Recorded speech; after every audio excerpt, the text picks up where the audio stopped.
Hello everyone, it's Bill Norman from Blythewood Road Baptist Church in Toronto, talking about 100 Bible verses everyone should know by heart. I'm going to do something a little bit different today.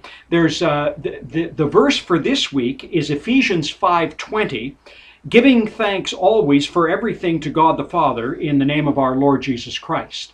Giving thanks always for everything to God the Father in the name of our Lord Jesus Christ. I'm going to go on and tell you what next week's verse is as well, because it's Ephesians 5:21, submitting to one another in the fear of Christ. And so if you've been following along, the last 4 weeks we've had Ephesians 5:18, Ephesians 5:19, Ephesians 5:20, and Ephesians 5:21.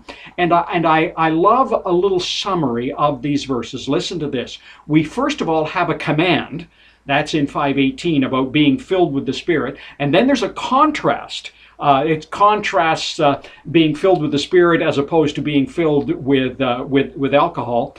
Then there's a comparison that also tells us that we should be filled with the Spirit rather than anything else. And then it tells us, the other verses tell us about the change that occurs. Listen to this. How do we know if we're filled with the Spirit? Certain changes will occur in our lives. Singing in our hearts, a sense of thankfulness in our hearts, gratitude in our minds, and submission in our attitudes. So some 4 wonderful verses here.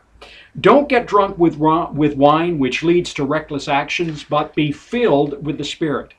Speaking to one another in psalms, hymns, and spiritual songs, singing and making music to the Lord in your heart.